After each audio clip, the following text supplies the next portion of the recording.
kemudian pindah-pindah kerja. Oh. Ya, Orang tuanya apa tuh? perminyakan. Hah? Di Perminyakan. Perminyakan ya. Tapi logatnya malah logat Jawa ya? Iya karena lama di sana kecil, SD SMP di sana, SMA aja di IC Serpong, terus S1 di Malang lagi, habis itu kerja di Kalimantan, S2 di Jakarta, di UI, terus balik Malang lagi. Oh, berarti ini alumni Manice. Iya. Oh, Masya Allah. Alumni Manice. Udah tahu manis. Udah tahu Manice. Berarti ini guru-gurunya semua kan di sini? Iya. Oh, guru-gurunya semua. Ini malu. Oh, iya. Tidak sesuai harapan. Mas Iti ya. Apa yang memotivasi Anda pengen jadi kepala sekolah? Saya mana tadi? Bentar ya. Monggo. Pinjamin. Monggo silakan. Apa tadi ini sana? Kamu tadi jatuh ya?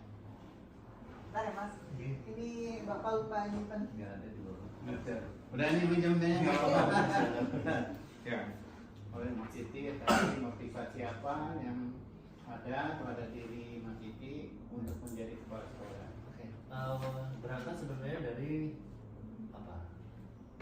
Belakangan ini saya sering bersinggungan sama sekolah internasional, anak-anak dari sekolah internasional atau dari apa namanya non muslim, non muslim. Dan saya melihat mereka kok punya kadar disiplin yang lebih baik, wawasan yang lebih terbuka gitu. Saya bandingkan sama teman-teman atau murid-murid saya yang dari sekolah sekolah Islam gitu ya, sekolah Islam. Nah, saya juga ada kerjasama sama beberapa sekolah, termasuk sekolah-sekolah Islam gitu ya. Terus kalau saya ngajar di sana, jadi sebagai pengajar gitu ya, kan saya ya berusaha gitu, berusaha paling nggak dari bidang saya di biologi itu pertama gini di beberapa hal bukan Islamnya tapi pemahaman soal keislaman yang ada di masyarakat kita itu menghambat ke sains.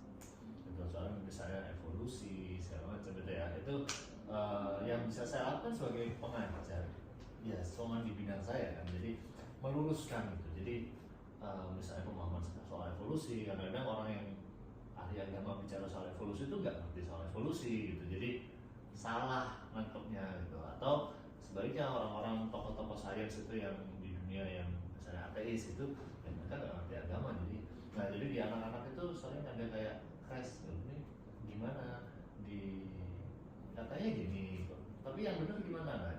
Jadi yang bisa saya lakukan jadi cuma parsial gitu kan. Nah terus saya melihat memungkinkan nggak sih kita punya sekolah Islam yang bisa gitu secara akademik itu juga advance gitu kan, dan belum banyak gitu ya. Di Malang itu ada yang menurut saya cukup bagus, itu Mandua Malang ya, walaupun ada sekolah-sekolah yang ya internasional lain gitu, tapi dari peringkat masih kurang. Terus dari ngajarin anak-anaknya memang terasa bedanya gitu. Misalnya saya ngajar anak Mandua sama ngajar anak dari yang lain itu terasa bedanya gitu. Nah walaupun ngomong kayak di Mandua, saya bandingkan juga di Manice gitu misalnya. Di Mandua itu ya karena memang dia punya jumlah siswanya cukup besar gitu. Jadi dan adik saya sekolah 2 di situ, jadi saya cukup paham. Ada yang memang levelnya memang high gitu ya, jadi ya mungkin hampir setara sama IC ya. Kemarin mereka juara umum untuk OSN insyaallah Mandua itu di 2024. Tapi ya banyak juga ternyata yang kurang gitu, karena saya juga ngajarin yang ya memang kurang memang gitu. Nah kalau di IC kan beda, mungkin muridnya lebih sedikit, saya kurang tahu sekarang berapa, zaman saya mungkin masih seratusan gitu. Nah jadi mungkin lebih mudah kontrolnya, dan 100% mahal. Di Mandua itu tidak 100% mahal. Nah dari situ saya berkata sebenarnya bisa kok, bisa dikelola dengan baik gitu, dikelola dengan baik. Sekolah-sekolah ini bisa, sekolah-sekolah Islam ini dengan tetap memperhatikan nilai keislamannya gitu, itu tetap bisa punya nama dalam bidang akademik, tetap bisa berprestasi di bidang-bidang akademik maupun non akademik. Jangan orang Kristen aja ya. Iya betul, saya kok sedih gitu ngeliat. Maaf, saya manggil Mas Ici ya. Mas Ici sudah berkeluarga? Alhamdulillah. Putra putri? 2. 2. tinggal di Malang. Tinggal di Malang. Di Malang. Usia berapa? Kelas 4 SD, usia 9 sama kelas umur 6, mau 6 habis ini 6 itu TKB mau masuk SD. Kalau nanti Mas Ici diterima di ini bergabung di Arahma, bagaimana dengan keluarga?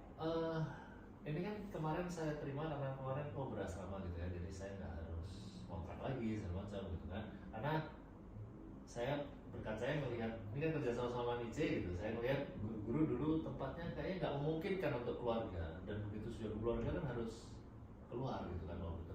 Jadi kemarin saya rencana awalnya misalnya nanti diterima, ya udah keluarga di mana, mungkin nanti saya yang besar kalau memungkinkan SMP-nya gitu, karena saya sekolah di SDI Alum gitu yang juga agamanya kuat gitu ya, jadi hafalannya saya melihat hafalannya Masya Allah itu kuat gitu. Mungkin nanti kalau misalnya memungkinkan ya akan saya ikutkan tes di sini gitu misalnya nanti karena ada saya di sini kan gitu.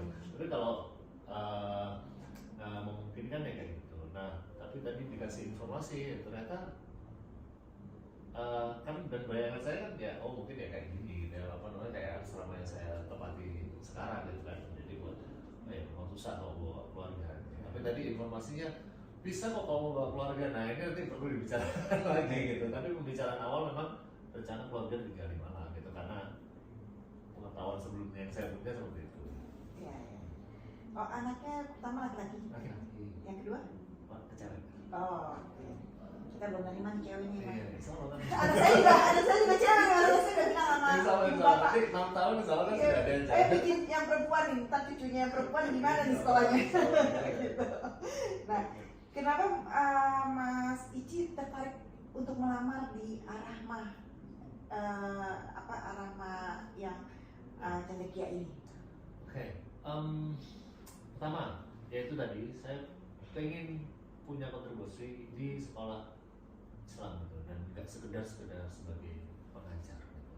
Sebagai pengajar, dan ini kan sekolah baru gitu ya, jadi untuk saya mungkin dari sisi peluang saya nggak bilang, tapi lebih besar daripada saya ke sekolah yang mungkin sudah kayak dari dia kan hampir nggak mungkin itu pasti sulit lah gitu. Terus beberapa yayasan yang ada di Malang itu saya rasa juga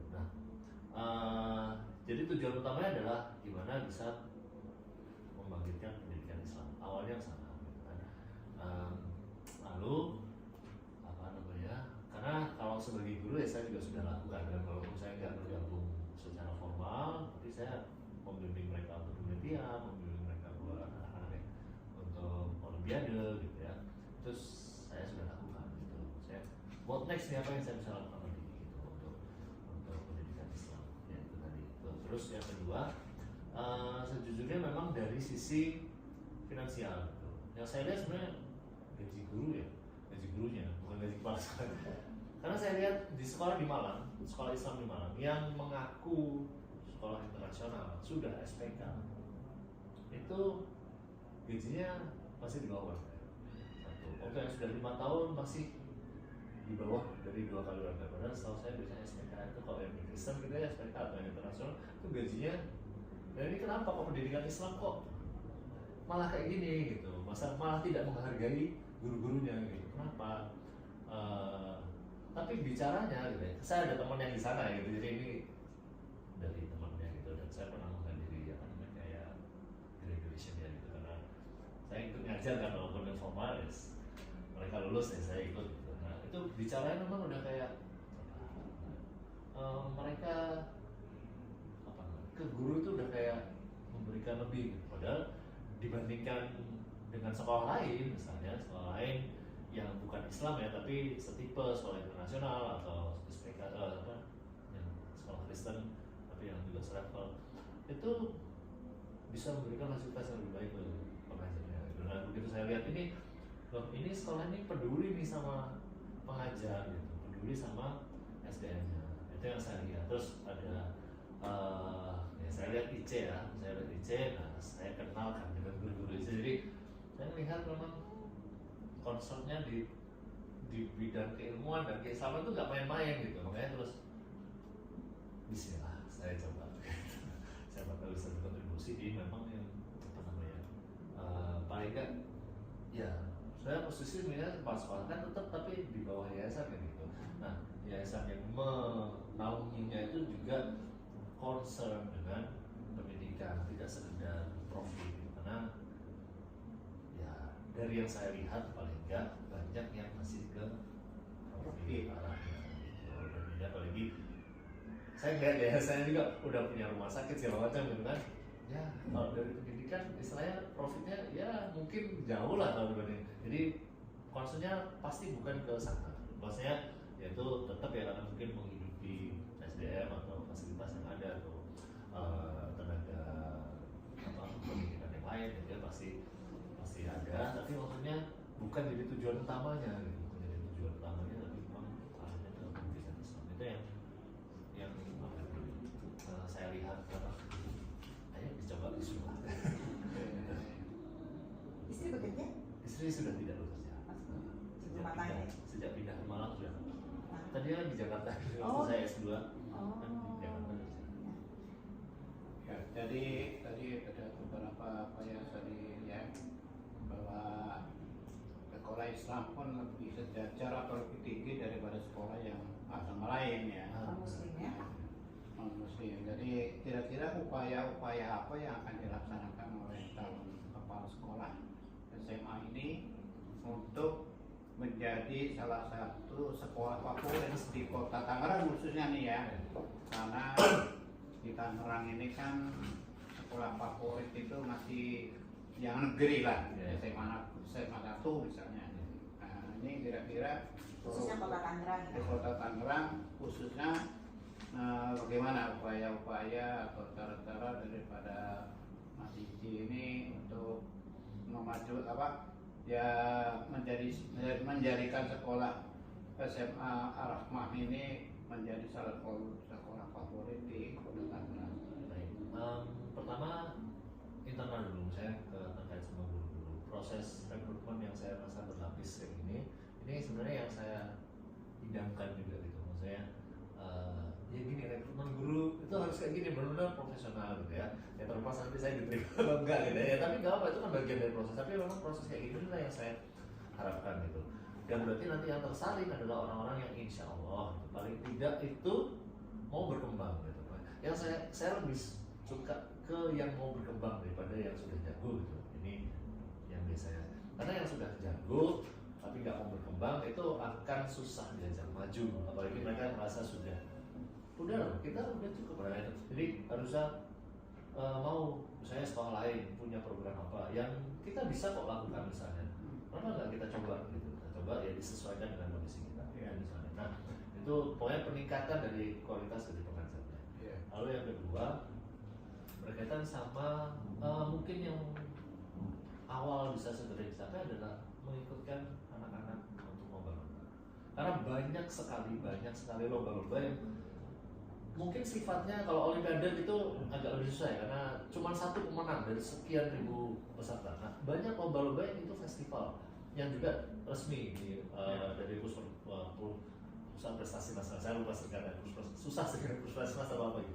Tapi banyak lomba-lomba yang sifatnya festival, yang juara satunya yang dapat gold itu based on apa namanya kayak ada thresholdnya gitu. Jadi itu mereka mencapai angka tertentu ya udah mereka dapat gold, dan itu apa namanya bisa mendongkrak oh sekolah ini bagus gitu, prestasinya banyak lah itu, karena orang tua biasanya yang pertama dilihat itu kan apa sih prestasinya gitu, nah yang lebih mudah mungkin dicapai itu dulu gitu. Karena kalau nunggu saya keterima di PTN itu masih 3 tahun lagi gitu masih 3 tahun lagi gitu. Dan itu tadi saya sudah sampaikan PD kok misalnya ngambil 90% bisa keterima gitu, karena saya sebetulnya sudah ngobrol-ngobrol ya, kebanyakan yang sekarang diterima di SMA kan dari SMP sini dan mereka sudah punya hafalan hafiz gitu.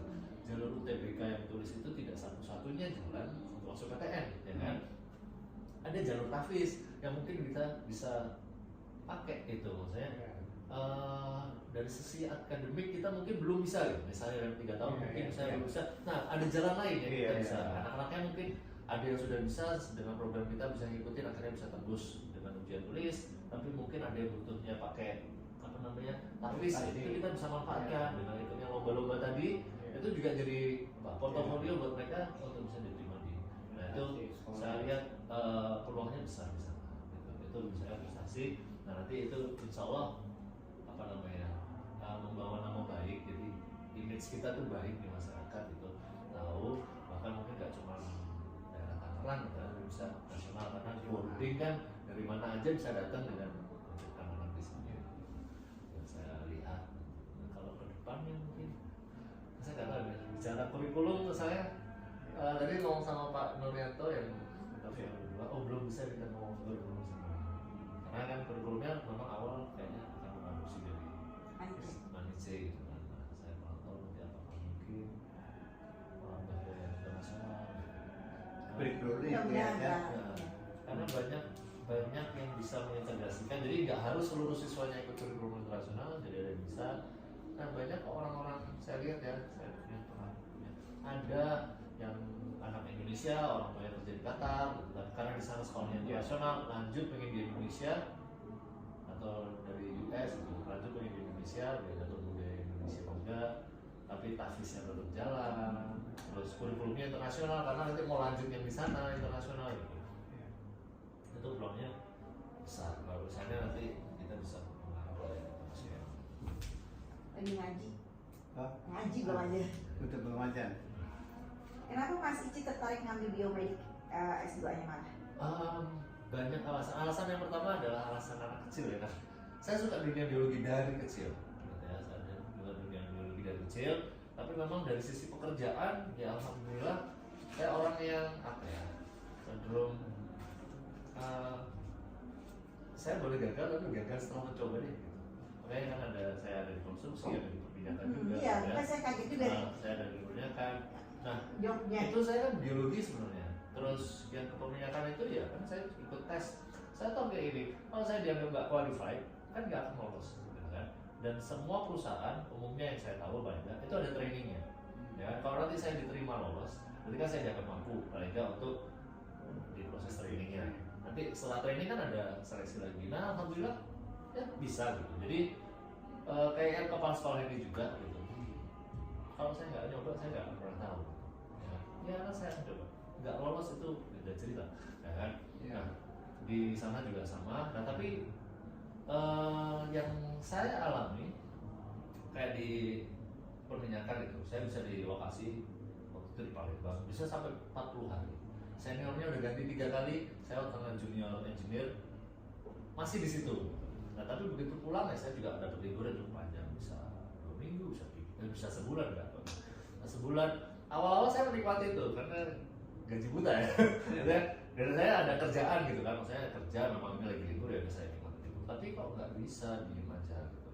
Jadi saya ngajar privat gitu. Jadi di waktu saya libur itu saya ngajar privat, ngajar online apa segala yang bisa saya dan saya nggak mau kehilangan ilmu biologi ya karena saya saat ini kan biologi. Nah, terus industri konstruksi ya kayak gitu juga. Di sisi dan konstruksi itu harian sih, maksudnya nggak yang bulanan gitu ya. Nah, itu weekend saya ngajar, saya sempetin lah pokoknya ngajar tuh. Berarti sebenarnya saya itu seneng ngajar gitu ya, seneng ngajar. Cuma memang ya mohon maaf, saya melihat memang apa ya di pendidikan formal itu saya merasa guru kurang dihargai. Itu juga salah satu saya melihat saya mencoba pekerjaan lain itu walaupun di luar itu saya pernah kerja. Makanya itu lihat ada perusahaan ada institusi pendidikan yang saya merasa ini kayaknya apa ya perhatian sama SDM-nya, perhatian sama dunia pendidikan. Ya fokusnya tuh nggak sekedar profit itulah ini apa sesuai dengan saya. Nah, terus untuk yang berkaitan sama biomedik karena memang bidang yang saya sukai di biologi adalah berkaitan sama ada beberapa hal gitu ya. Yang non medical ada soal botani gitu ya, terus ke medical saya suka berkaitan sama cancer. Kebetulan orang tua saya meninggal almarhum itu kena sirosis gitu. Jadi ya ada alasan-alasan personal kayak gitu lah. Terus apa Pak D saya dekat banget itu kena paru-paru, meninggal karena paru-paru. Nah, jadi saya saya makanya terus pengen memperdalam. Jadi juga itu saya apa ya, belajar terus mengembangkan diri lah. Jadi tujuannya saya ngambil S2 itu juga nggak ke karir gitu. Karena waktu itu juga saya lagi kerja di konstruksi, saya kayaknya pengen kuliah lagi nih, memperdalam gitu ya. Karena kan sambil ngajar ya, jadi ada kurang kayak ilmu saya kok cuma kayak gini aja. Hasilmu. Saya ditanya sama keluarga besar tuh, kamu ngapain kuliah lagi? Kamu mau apa jadi dosen? Nggak tahu. Kalau nanti jalannya bakal jadi dosen ya. Tapi yang sekarang pengen tahu, karena pengen tahu lebih dalam soal itu. Gitu. Terus apa namanya? Waktu itu saya lagi cari, sebenarnya merencanakan tahun depannya itu baru kuliah lagi, mungkin bisa menyiapkan beasiswa. Karena itu baru 1 tahun saya kerja di proyek konstruksi. Terus kok apa ya namanya? Waktu cari-cari odontologi di mana nih yang bagus nih? Kan yang saya dapat itu punya UB, UGM sama UI. Dan UI kok minggu depan ada simak. Tujuan saya cuma ikut deh, lagi-lagi apa ya? Simaknya susah loh, masuk UI itu kan. Nah makanya tuh saya juga nggak berharap ya gimana waktu itu. Tujuannya cuma coba deh, jadi saya tahu soalnya. Next year sampai nyiapin beasiswa, saya sudah tahu soalnya kayak gimana. Alhamdulillah kecemplung, keterima gitu. Itu saya bingung, kalut lah. Udah keterima, nanti kalau ditolak saya di blacklist segala macam. Biasanya apa kalau kampus besar gitu ya. Jadi saya tahu deh. Terus akhirnya ya udah deh, ngobrol sama keluarga, ya Bismillah. Toh next, memang ini yang dituju. Udah didekatkan sama Allah, why not gitu. Ya udah, coba. Iya. Kenapa Anda tidak tertarik menjadi pegawai negeri, khususnya jadi guru ini, menjadi kepala sekolah atau guru ya bisa menjadi? Jadi ada alasan personal berkaitan sama pegawai negeri itu. Mungkin karena kurangnya pengetahuan saya juga ya. Jadi saya melihat banyak, atau zaman saya atau di lingkungan saya waktu itu, pegawai negeri ini kurang, gimana saya ngomongnya, tanpa memburukkan ya maksudnya Kurang dihargai. bukan kurang dihargai dari sisi pegawai negerinya sendiri, bukan penghargaan terhadap pegawai negerinya, tapi pegawai negerinya ini saya melihat banyak orang yang gitu, ya udah memanfaatkan terus dia apa digaji pakai uang negara tapi kerjanya asal-asalan. Itu karena mungkin lingkungan saya di sekitar saya ngadepin begitu, saya ngurus birokrasi ke kelurahan. Tapi tidak semua. Gitu. Iya benar. Jadi sekarang tahu, tapi sudah terlambat. Nah tapi dulu saya alami ngurus ini, ngurus itu, kepolisian, kok begitu ya? Kok kalian, saya waktu itu ya, kok kalian mempersulit sih? Kok kalian mempersulit rakyatnya sih, mengurusin administrasi gini aja loh. Nah, saya waktu itu merasa kayak gitu ya, belakangan sih sudah enggak ya maksudnya. Tapi udah terlambat. Udah terlambat gitu. Tapi misalnya memang dikasih kesempatan lagi gitu, saya mungkin tetap tidak memilih pegawai negeri ya. Tapi dengan alasan yang berbeda gitu. Ya itu sih alasannya. Berarti kenal sama Dokter Karina dong, guru dosen? Saya sama Prof. Ina, sama Dokter Dr. Karina? Aida. Oh, ya. Karena stem cell juga suaminya. Oh Senang ya? Oke. Tesisnya. Ya, berhubungan dengan pendidikan, Al-Rahma ini masih baru, ya, baru tahun ini, dan kita bekerja sama dengan Manice, gitu ya. Ya kita berharap mudah-mudahan bisa sama lah dengan Manice ke depannya, gitu kan. Nah, apa yang akan Mas Ici lakukan dengan anak-anak? Ini kan kolaborasi nih, Pak, anak dari dalam dan anak dari luar, ya.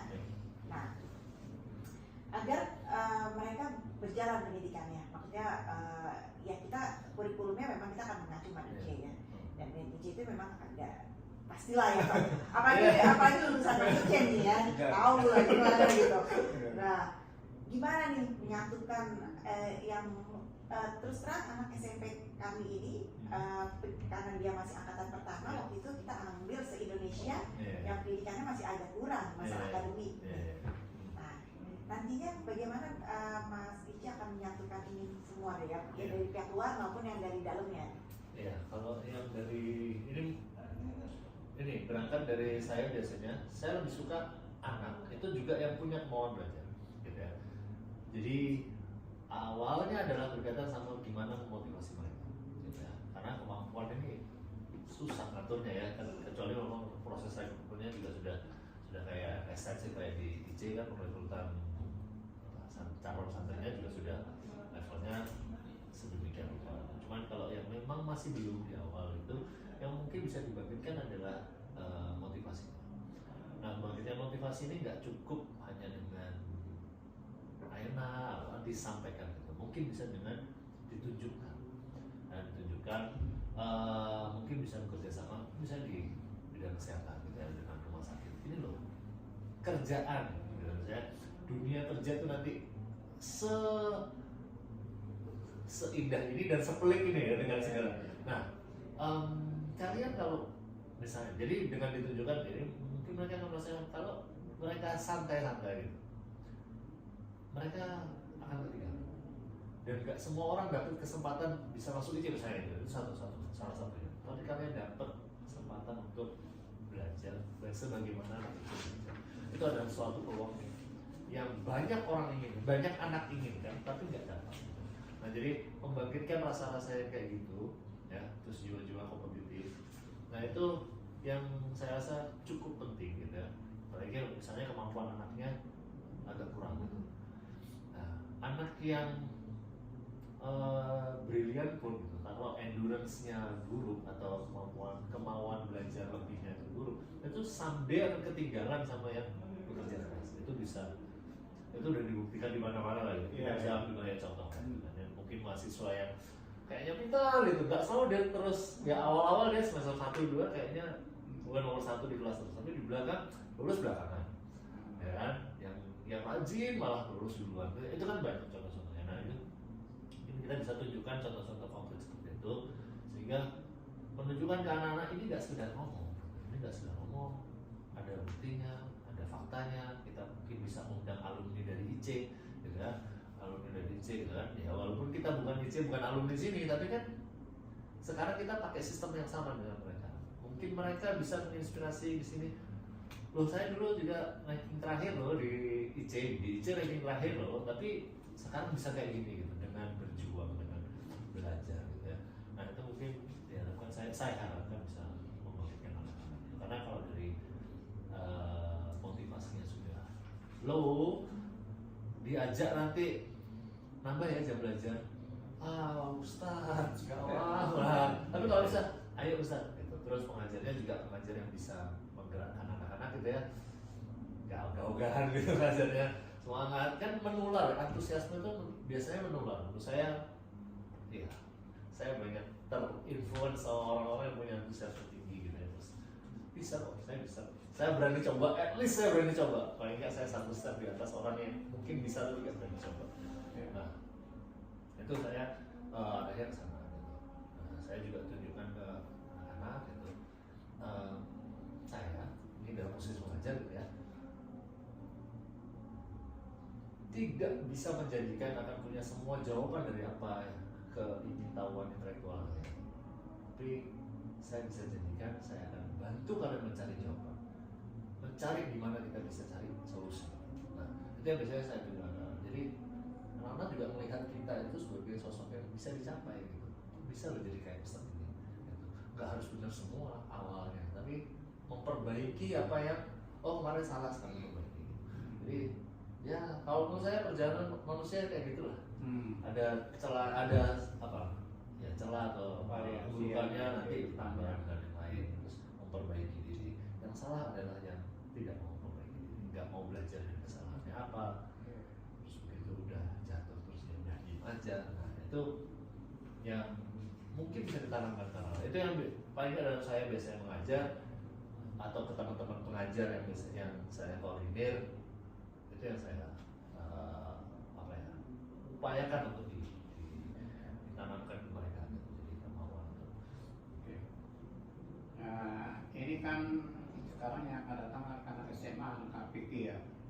gimana? Anak BG, Iya. ABG, Anak SMA. yang baru Oh, mau ABG. masuk ya. SMA. Iya, anak lagi mulai Iya. ya, Gede, udah ya, bentuk siap. ini ya. Iya, benar. Kira-kira gimana nih? Dan pasti berbeda-beda karakter dan sebagainya. Sedangkan di sini ada peraturan yang harus dipenuhi dan harus dia patuhi. Ya, kira-kira untuk tadi ya salah satunya adalah memotivasi agar para siswa ini mau belajar lah istilahnya ya. Tapi kan ini untuk mematuhi aturan-aturan yang ada di sekolah ini, upaya-upaya apa yang harus disampaikan oleh calon kepala sekolah ini? Yang pertama pasti adalah menurut saya paling penting pertama berkaitan sama keragaman dari pengajarnya. Iya. Ya, kalau misalnya kita enforce satu aturan yang ketat ke anak-anak, tapi pengajarnya masuk kelas telat atau ya apa gitu, itu akan melukai anak-anak. Loh, kalau kita kok begini itu apa namanya, juga ketadaran itu penting ditanamkan, terutama dari kita ya, kita semua sebagai pengajar ya, kepala sekolah nanti diatur. Terus yang kedua kedekatan personal. Nah, karena saya melihat anak-anak yang punya kedekatan personal dengan seseorang itu lebih mau mendengarkan, walaupun susah yang disampaikan, yang diajak itu sesuatu yang susah, dia akan lebih mau mendengarkan dibandingkan dengan yang jaraknya cukup jauh tuh. Kan ada guru yang membatasi diri sama murid, baik membatasi diri, tapi maksudnya dia bikin barrier banget ya sama anak-anak tuh nggak bisa Tembus lah ya. anak-anak tuh ya udah urusannya cuma ngajar, belajar, udah nggak ada ya kedekatan personal tuh nggak ada gitu.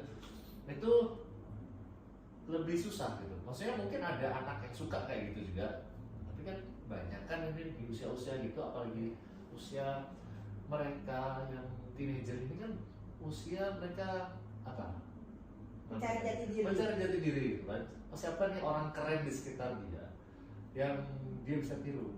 Kalau orang keren ini ternyata sesuatu yang jauh untuk digapai, nggak bisa diajak ngomong di luar kelas, nggak mau urusan sama kita itu. Iya. Saya rasa itu akan sulit buat anak-anak. Jadi dengan kedekatan personal itu dan dengan kedekatan personal ini juga yang hari-hari terutama kita juga bisa segera melihat nih, misalnya ada mulai menyimpang, oh biasanya rajin, kenapa nih belakangan kok lesu gitu. Nah, jadi nggak sampai sudah keterlanjuran sudah Yeah. terlanjur parah baru kita tahu. Dan dengan kedekatan personal itu penting. Nah, secara sistem kita juga bisa buat misalnya dari BK atau konselor itu apa, pertemuan rutin dengan anak. Setiap anak punya jadwal pertemuan rutin ya. Nah, selain sama yang hari-hari sama guru, kedekatan dari guru juga penting. Nah, tapi dari sistem kita juga punya mereka harus punya either sama BK dan sama pengurus asrama, pembina asrama. Pembina asrama mungkin nggak tahu, saya belum tahu kan nanti sistemnya akan seperti apa, dan mungkin pembina asrama nanti ada yang bertanggung jawab untuk lantai tertentu atau kamar tertentu juga gitu, selain ketuanya pembina asrama. Saya kurang paham nanti akan gimana prosesnya. Nah, tapi bisa itu salah satu, misalnya ada kayak apa namanya, guru asuhnya misalnya, ada guru asuhnya untuk anak-anak yang kamar ini, atau yang di sekolah ada wali kelasnya gitu kan, yang mengamati mereka hari-hari gitu. Nah, tapi juga butuh yang konseling yang rutin gitu, agar juga bisa apa ya, terkoordinasi dengan baik, ini apa perubahannya, kenapa anak ini kok nilainya turun gitu kan, nilainya turun, oh ada masalah personal ternyata, apa yang kita bisa bantu gitu, misalnya.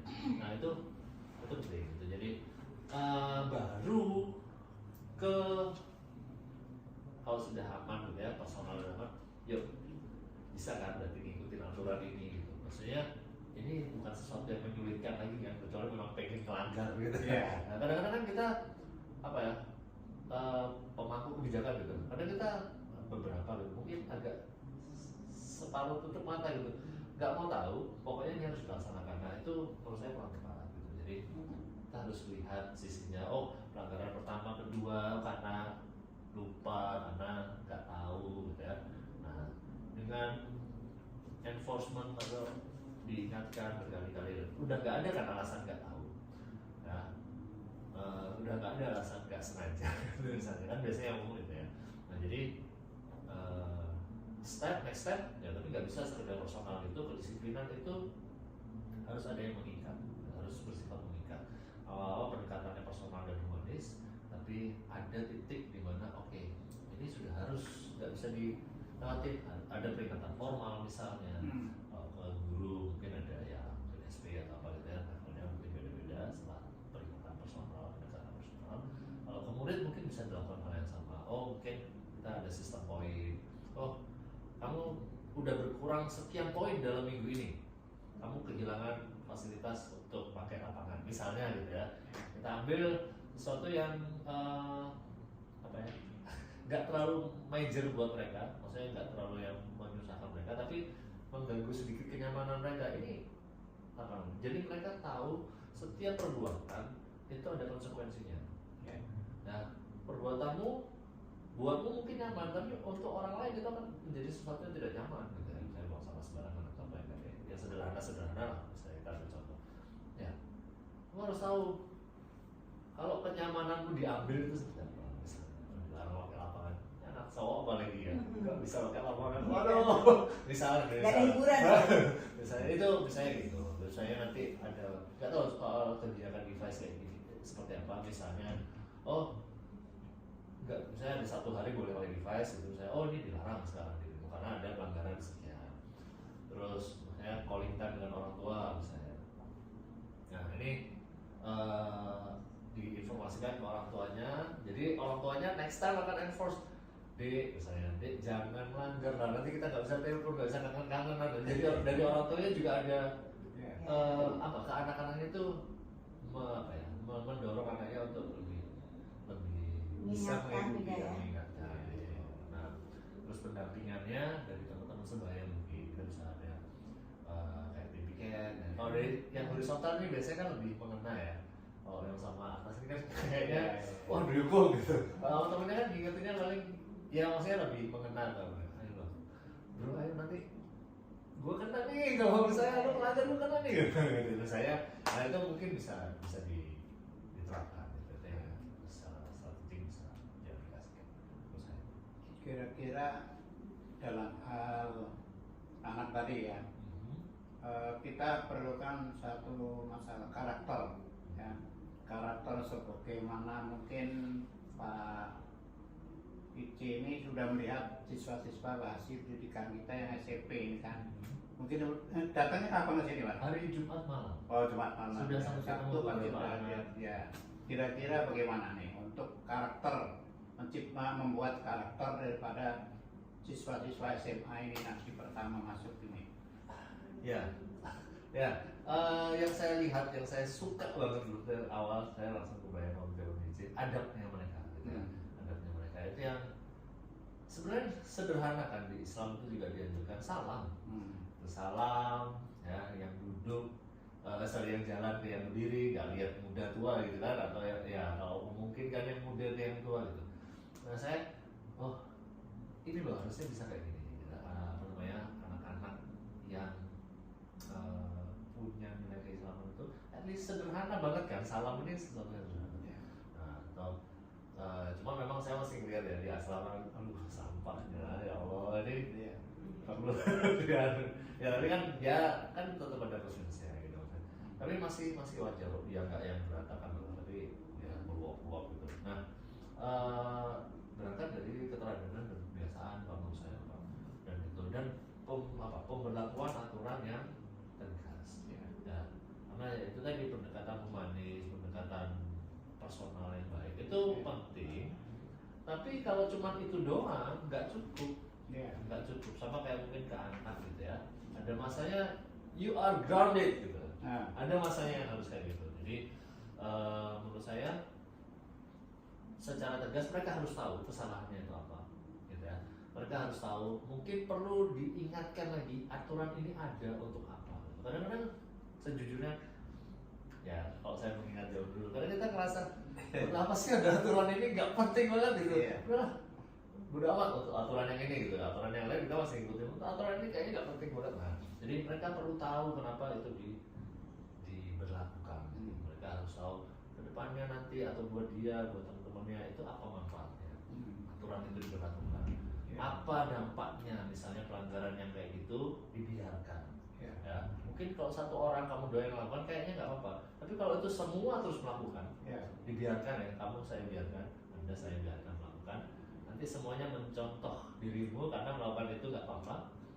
Coba bayangin apa yang terjadi di sekolah, sampah di mana-mana misalnya, sama orang tua, sama ada guru lewat kalian cuek, nggak salah, nggak apa, nggak memberi salam gitu ya, nah, misalnya. Nah, kalau cuma ya kayaknya kalau satu kayaknya nggak apa-apa gitu, tapi kan nggak mungkin dirimu dikasih spesial nih, siapa namanya Suprapto boleh nggak salam sama guru, kan nggak mungkin ya, maksudnya ada kayak gitu dengan siswa yang melakukan pelanggaran itu ada konseling, nggak sekedar mereka kamu melanggar gitu. Nah gitu, jadi saya rasa itu akan lebih baik kan, masa kalau orangnya sudah dewasa ya mungkin bisa ya kita kayak gitu, tapi ini kan anak-anak yang perlu dikasih tahu gitu, ini kenapa sih ini diadakan, kenapa kamu harus dihukum, hukumannya pun sama, kamu yang melakukan, dia yang melakukan, siapa yang melakukan, sama saya gitu. Itu melakukan aturan yang tegas, transparan, diikuti sama konselingnya, itu menurut saya satu cara yang baik untuk membentuk behavior, membentuk karakter daripada anak itu. Ya. Salah satu paling kebanggaan dari orang tua pasti perubahan. Ya. Nah, kira-kira tadi menyangkut karakter itu perubahan cara yang lebih baik lah. Yang lebih baik. Ya, biasanya menurut laporan daripada para orang tua murid dari yang sudah ini, waduh jauh perubahannya Pak. Di sekolah, di rumah mah nakal, di rumah mah ini dan sebagainya. Tapi sekarang kalau pulang salam terus peluk dan sebagainya. Terus tahu-tahu buka Quran ngaji, nggak buka gadget gitu. Tapi saya harapkan juga di SMA juga itu hal-hal yang demikian itu yang bisa membanggakan orang tua diterapkan oleh sekolah SMA Rahmah ini. Mungkin kali ini, ya kan? Ya, kita kan ini yayasan ya, kalau kita beda ya. Nah, memang kami tuh baru nih mengelola pendidikan, terus terang baru 3 tahun mengelola pendidikan karena SMP baru 3 tahun. Tadinya kan kita emang backgroundnya kesehatan soalnya. Ini agak bertentangan memang. Tapi beliau pengen sekali mencari amal jariah melalui pendidikan, gitu ya. Karena kalau menurut beliau pengen banget walaupun bukan orang tua kandung, nanti kalau anak itu tahfiz mama di mahkotain gitu kan. Nah, kadang karena kita di bawah yayasan ada hal-hal aturan-aturan yang harus dijalankan yayasan ya gitu. Bagaimana nanti Mas Ici menjembatani ya keinginan yayasan, keinginan POMG, mungkin kalau ada POMG, keinginan pemerintah, ada aturan pemerintah, maupun keinginan sekolah sendiri, siswa atau guru atau gimana? Kalau saya kuncinya biasanya di komunikasi kalau yang kayak gitu ya. Jadi misalnya pemerintah punya aturan gitu ya, berkaitan sama sekolah harus kayak gini gitu ya. Dan dari yayasan mungkin belum mendapatkan informasi yang sama. Nah kalau misalnya ini tidak disampaikan secara transparan dan informasinya terpotong-potong gitu ya, pasti nggak ketemu. Ya, dok, kita maunya kayak gini. Emang bener katanya pemerintah bisa gitu. Tapi kan kalau misalnya udah aturan pemerintah, ya gimana harus komunikasikan sama yayasan gitu. Maunya kayak gini gitu. Nah, dicarikan nanti jalan keluarnya ya kita dengan yayasan kan kayak gitu. Terus nanti misalnya antara POMG, misalnya guru atau dengan yayasan gitu kan. Nah,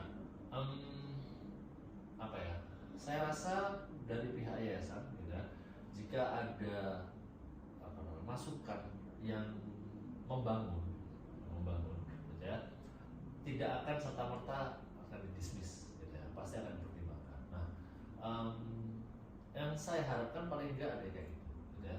Jadi mempertimbangkan, mungkin memang belum bisa, ya nggak apa, sampaikan alasannya, nanti kita bisa plotkan gitu kan. Oh, alasannya begini gitu. Itu bagus, tapi belum memungkinkan karena ada kondisi tertentu ya kan, sama ya, misalnya ya ada hal baik yang kita ingin lakukan tapi kita memang belum mampu gitu. ya nggak bisa dipaksakan gitu ya, nggak memungkinkan untuk dipaksakan gitu.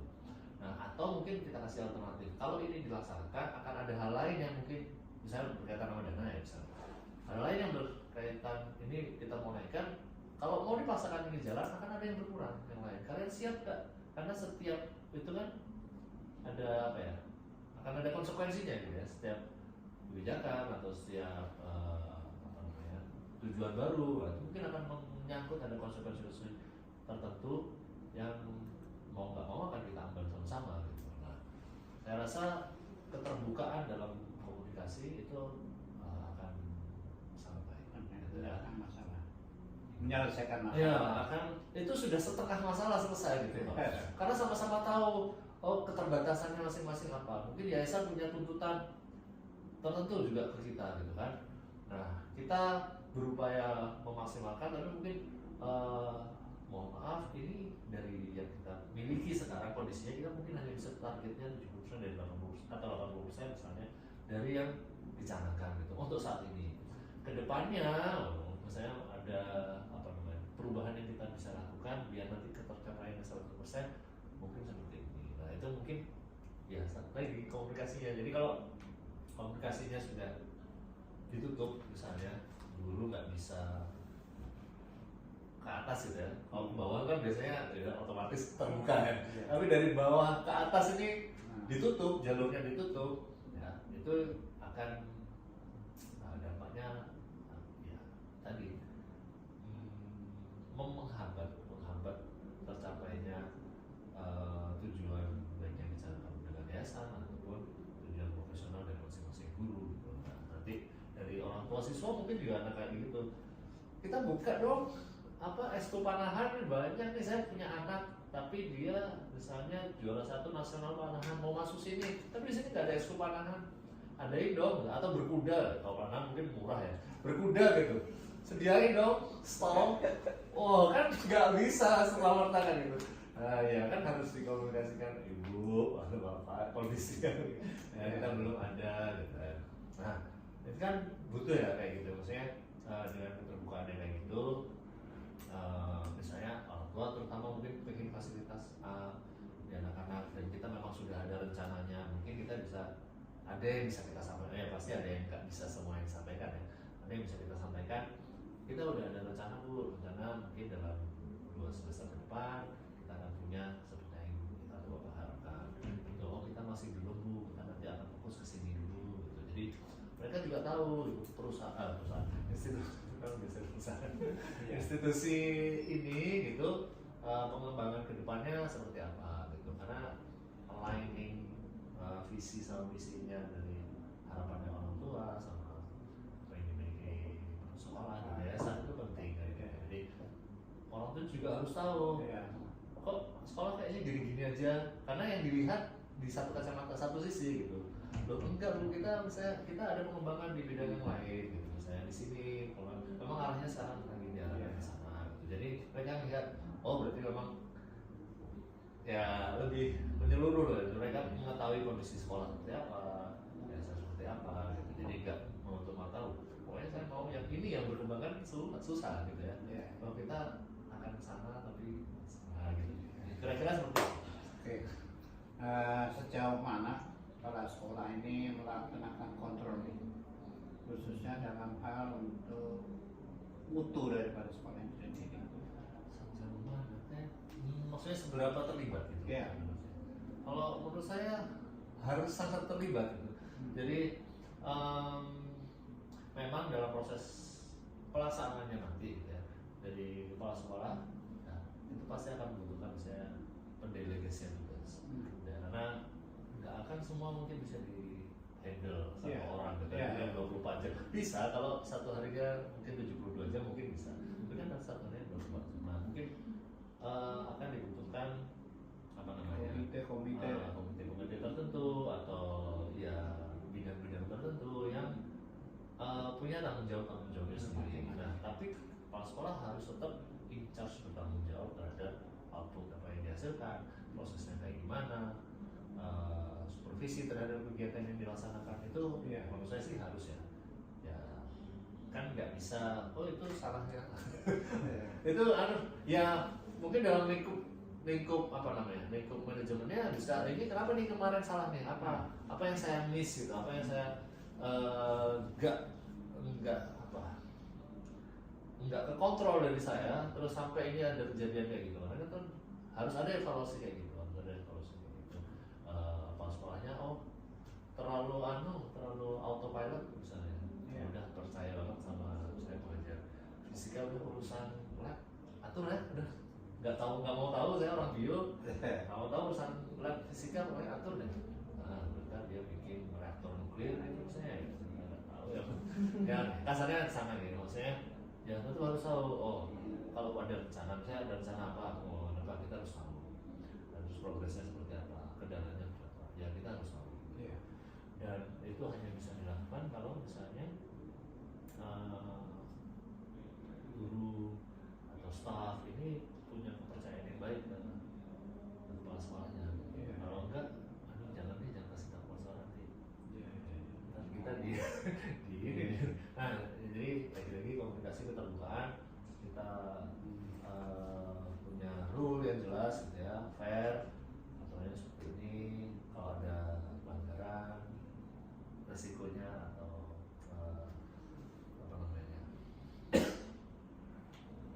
dampaknya seperti ini gitu. Kalau misalnya ada apa namanya prestasi apa rewardnya seperti ini nah ya kayak gitu itu saya rasa baik kalau perusahaan-perusahaan biasanya juga seperti itu kan misalnya untuk dapat bonus ini harus ada poin-poin yang dipenuhi gitu ya untuk menghindari hukuman ini atau apa namanya bukan hukuman biasanya sanksi atau punishment tertentu ya ini rule apa nih bagian-bagian yang nggak boleh dilakukan ya saya rasa itu umum di perusahaan. Sekarang masalah keuangan ini kan kita sekolah baru masih membutuhkan banyak peralatan dan sebagainya. Kemudian di samping itu kita masih perlukan juga masalah efisiensi. Nah, kira-kira kalau kepala sekolah ini arahnya kemana kalau untuk efisiensi? Oke, efisiensi lah ya, berarti memaksimalkan apa yang sudah ada. Kalau di saya soal sarana prasarana itu biasanya yang dia mendukung fasilitas itu by nature biasanya butuh waktu yang lama juga untuk dipenuhi. Walaupun kita butuh lab nih, dia kan nggak bisa dalam 1 minggu labnya jadi. Jadi yang kita bisa lakukan apa? Pakai misalnya virtual lab. Nah itu kan ada toolsnya, ada aplikasi-aplikasi tertentu yang kita bisa manfaatkan. Bisa manfaatkan juga digital. Di guru efisiensi waktu yang beban untuk guru juga sama. Kalau saya lebih suka untuk hal-hal misalnya administratif itu mungkin bisa dibantu dengan AI ya misalnya itu bisa sama. Terus jadi guru bisa fokus ke pengembangan metode belajar sama knowledge-nya dia untuk anak-anak seperti apa. Nah jadi banyak cara lah memanfaatkan yang digital ini misalnya buku belum bisa kita manfaatkan yang digital itu juga bisa salah satu cara yang diajarkan atau kita manfaatkan yang ada di lingkungan sekitar baik di dalam lingkungan untuk media belajarnya atau mungkin bekerja sama misalnya kita butuh memang bekerjasama misalnya lab yang saya pernah lakukan itu ya saya lab bekerja sama universitas di Malang untuk membimbing anak-anak yang butuh analisis yang nggak bisa dilakukan oleh sekolah. Saya arahkan kita kerja sama dan itu saya ada kenalan di FKUB gitu, ada kenalan Politemal sama UM dan cek mana yang cocok. Ada yang kemarin katanya ke Politemal yang saya lakukan. Nah jadi efisiensi itu juga bisa dengan kita maksimalkan yang ada. Kalau misalnya memang masih membutuhkan yang lebih, mungkin ada kemungkinan kita ada skala prioritas itu yang perlu diperhatikan. Jadi kalau memang tidak mendesak ya prioritas dulu kita ini kan. Ya. Oke. kemudian masalah peralatan-peralatan yang kaitannya dengan masalah listrik dan sebagainya itu juga perlu kita perhatikan juga. Jadi kita hanya masalah penanya efisiensi yang calon kepala sekolah ini ketahui gitu ya. Jadi udah beberapa nih udah saya catat dan mudah-mudahan ini menjadi salah satu dari gaya. Silakan. Ya. Pertama.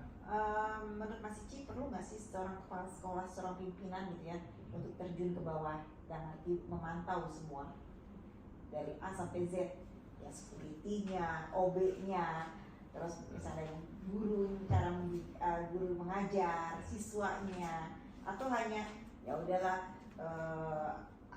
asal bapak senang, gitu kan? Ada kan bisa gitu ABS, gitu kan? Termasuk juga mungkin memantau asramanya, karena ini kan boarding ya, gitu kan? Pengalaman ini kan pengalaman juga di asrama. Kalau menurut saya perlu, paling nggak mungkin nggak bisa setiap hari untuk semua bidang berkala, gitu ya. Kalau misalnya bisa dibikin random lebih bagus gitu, karena kalau terjadwal itu kadang-kadang waktunya di supervisi nih, terus Jadi bagus gitu ya. jadi kalau bisa random gitu ya, misalnya ada acak aja misalnya ya random di mereka, di kitanya sih terencana ya, kitanya terencana bulan ini misalnya apa aja harus ini nanti. Karena itu saya rasa penting, karena bukan sekedar melihat apa namanya udah jalan belum, udah benar atau belum, tapi melihat kendalanya juga. Jadi biar sekolah ini tahu loh, maksudnya kita nggak bisa, saya merasa nggak bisa, akan nggak fair ya, karena saya berangkatnya dari dulu ya, akan nggak fair terus tahu-tahu diminta loh, muridmu kok kayak gini nih, salahmu nih yang ngajar nih, nggak lihat muridnya kayak gimana gitu. Kadang-kadang tuh kayak gitu kan, masalah itu bisa dari berbagai sisi gitu. Jadi dengan terjun langsung ke lapangan ya, saya lihat waktu itu pernah ada yang anaknya nggak bisa bahasa, dia dari Jepang nggak bisa bahasa Inggris, jadi pengajarnya ini bisa bahasa Inggris ya kan, berharap oke internasional kita bahasa Inggris nih, dia nggak bisa bahasa Inggris ternyata. Ya, begitu saya ngajarin juga bahasa Indonesia masih terbata-bata, gimana ya? Akhirnya kan kita ikut, kita memahami secara langsung kendala-kendala yang dirasakan sama ya semua pihak gitu. Jadi nggak sekedar kita hanya bisa ya udah deh terus diserahkan sama supervisornya gitu. Misalnya kita udah punya supervisor yang tanggung jawab, dia nggak apa-apa mending kita indikasikan itu, tapi tetap butuh, tapi sekali-sekali itu tetap butuh terjun sebenarnya. Saya di security kenapa, ada kendala apa gitu, itu harus tahu. Nggak bisa, ya mungkin nggak bisa tahu semua 100% ya, tapi paling nggak bisa tahu apa sih biasanya dialami masalahnya atau apa gitu in person, karena beda diceritain sama in person, mungkin nggak the whole picture yang disampaikan atau segala macam. Nah jadi tetap harus masih butuh, kok menurut saya itu perlu, walaupun ya itu tadi mungkin nggak bisa setiap saat untuk semua bidang sekaligus. Ya. Mas Cici kan masih muda nih. Nah, ternyata ada guru yang usianya senior, ya lebih tua. Nah, apa berani nggak sih gitu Mas Cici kalau misalnya dia melakukan salah untuk menegur? Kadang-kadang kan ada perasaan sungkan, nah gitu. Insya Allah kalau saya ya, saya orangnya kan lebih terbuka gitu. Nah, saya lebih terbuka dan memang saya melihat biasanya, yang ini nggak bisa nih langsung disampaikan di meeting. Di meeting ini langsung nggak bisa gitu. Ada mungkin yang nggak apa-apa, ada yang suka digituin gitu ya. Sampaikan aja salah saya, ada gitu. Ada yang mungkin pendekatannya betul lebih personal. Nah biasanya kok kulturnya di Indonesia nih yang lebih senior itu nggak siap dikritik di depan, apalagi di bawah junior-juniornya, di depan junior-juniornya gitu ya. Jadi mungkin bisa pendekatannya lebih personal ke orangnya, bagi langsung. Ya banyak cara sih, tapi kalau saya enggak, kalau ketakutan tadi saya enggak, misalnya sungkan itu menghormati dia sebagai manusia. Dalam tugas Pak, beda. Ya enggak, maksudnya tetap saya sungkan dalam arti menghormati dia sebagai manusia, gitu kan nggak bisa. Dia punya kepribadiannya sendiri gitu. Nah, tapi tetap kan dalam segi profesional tadi ini harus disampaikan. Gimana cara menyampaikannya? Kadang-kadang lebih penting daripada apa yang disampaikan. Nah, jadi kalau saya kesana pendekatan personalnya mungkin dia melihat karakter beliaunya ya yang lebih senior ini tadi bagaimana. Nah, bagaimana untuk mempromosikan sekolah? Ini kan sekolah baru. Dan untuk selanjutnya ya pasti agar sekolah ini tetap diminati oleh masyarakat. Oke. Yang pertama tentu internal dulu. Yang internal ini adalah ya itu tadi saya anak-anak kita push sama guru-gurunya, ayo ikuti lomba. Yang festival mungkin kalau sudah mampu di level yang memang juaranya cuma satu, nah itu ikut. Gitu ya. Jadi nama kita paling nggak orang tahu, gitu ya. Dan adanya kegiatan-kegiatan itu membuka peluang lain yang bisa kita manfaatkan sekarang dalam media sosial. Dengan ini anak Arahma nih bakti sosial misalnya atau kegiatan-kegiatan event bakti sosial di mana gitu. Dokumentasi Instagram, TikTok, nah itu saya rasa mungkin kalau untuk berkaitan sama itu mungkin butuh satu tim khusus atau orang khusus, staf khusus yang berkaitan sama hal itu. Jadi apa namanya, konten kreator atau sosial media spesialis. Ya, kita butuh itu. Jadi untuk bisa meningkatkan engagement kita di masyarakat. Dunia media sosial ini terutama sekarang website jarang dilihat, ya kan? Orang jarang banget kecuali yang udah pengen banget, gitu kan? Nah, tapi kalau TikTok atau IG itu masuk ke feednya orang, ya, kenalannya gitu. Nah, mungkin dari guru-gurunya juga kita bisa encourage proses belajar. Yang bisa dilakukan kalau merasa hari ini kayaknya dapat kelas yang pas, gitu ya, terus metodenya kayaknya juga yang dikuasai banget, yang kayaknya bisa cakep nih. Rekam dong, gitu. Nanti ya dipilih sama ada timnya media sosial medianya, misalnya ini cocok nih, kan nggak semuanya cocok ya, mungkin gurunya merasa oke tapi nggak bisa nih karena ada di kelas ada kondisi apa yang nggak memungkinkan untuk diekspos keluar, ya itu jadi bisa diedit atau ditampilkan sebagian aja. Nah itu kalau menurut saya sesuatu yang bisa dijadikan jadi berkaitan sama internal, lomba-lomba atau event-event. Kita punya SMP yang bagus, kita bisa undang anak-anak SD lomba apa di sini, kita bisa undang anak-anak SMP lomba olimpiade apa di sini misalnya, atau lomba sederhana mungkin lomba menggambar atau yang anak TK atau mungkin cerdas cermat banyak semacamnya lah kayak gitu, biar apa ya, calon santri orang tua santri, ada sekolah bagus ya di sini ternyata, nyempil di antara nama yang ada di misalnya kayak itu. Nah, untuk skup yang lebih besar ya itu tadi dengan sosial media. Terus yang salah satunya adalah sejauh mana menurut Pak Kepala Sekolah ini keterlibatan orang tua terhadap sekolah ini khususnya. Saya rasa orang tua punya peran penting karena dan harus mengambil porsi yang cukup, gitu ya, tapi dengan tidak mengganggu otoritas dari sekolah. Jadi mereka harus tahu batasan-batasan, mereka bisa menyarankan misalnya, tapi keputusan tetap di kita. Misalnya kayak gitu. Ya. Jadi menegaskan kita sangat terbuka terhadap kritik, kita terbuka terhadap masukan, tapi nanti keputusan terus arahnya sekolah mau kemana, pengembangannya seperti apa, itu tetap sekolah yang memutuskan. Tapi kita bisa sampaikan dengan pasti ke orang tua, kita akan terbuka sekali dan nggak menutup itu. Dan kita akan sampaikan misalnya yang perlu disampaikan, yang nggak bisa, masih belum bisa gitu, belum bisa kita penuhi seperti apa, itu juga harus disampaikan. Nah tapi nggak bisa dinafikan, orang tua juga tetap punya peran penting dalam saya ke anak-anaknya, gitu ya. Berkaitan sama perkembangan kepribadian anak-anak tadi, kadang-kadang kita bisa manfaatkan orang tua untuk terlibat. Ini anaknya bapak, ibu, perkembangannya gini, kan masih ada yang kurang nih, mungkin bisa didorong ibu sama liburan ini tambah kebiasaannya, mungkin bisa kemauan belajarnya gitu, atau di paling kan kasih tahu nanti belajarnya di sekolah kan, tapi paling enggak dikasih tahu, dihimbau untuk ikut aturan gitu. Paling kayak yang pertama kan itu ikut aturan sekolah gitu. Sekolah tuh bagus loh, jadi deh, jangan melanggar saya gitu. Diikutin aja. Kalau nanti ada yang nggak nyaman disampaikan gitu. Sekolah terbuka kok kalau misalnya ada yang nggak nyaman, nanti misalnya kamar mandinya ada yang rusak gitu misalnya, disampaikan, nanti kita bisa sampaikan ke sekolah gitu.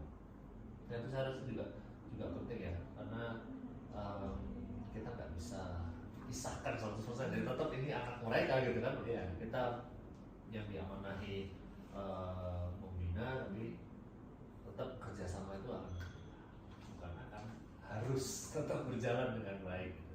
Iya. Saya. Terima kasih. Baik. Ada lagi Pak? Udah cukup. Dari Oke. kami cukup. Terima kasih Terima banyak. kasih banyak. Bang Rebani, Karena ini Bang Ilham. kopinya. Oh, Terima kasih. Mohon maaf. Udah, Ini udah, terima waktu kasih. yang terbaik ya. Iya, amin. Terima kasih banyak. Insya Allah. Baik, Terima kasih banyak. Hati-hati di jalan. Balik ke Malang loh ya. Besok. Insya Allah besok Oh. pagi, siang. Mari, terima kasih. Sudah berapa nih? Dua. Sudah semua 3? Gimana? Sudah. Interview, ya sudah semua. Semua udah? Sudah 3 sudah. Oke. Terima kasih banyak. Terima kasih. Assalamualaikum. Waalaikumsalam kata. Ini dia pulpen saya. Didudukin sendiri. Didudukin. Didudukin sendiri. Makasih ya. Iya, Bu.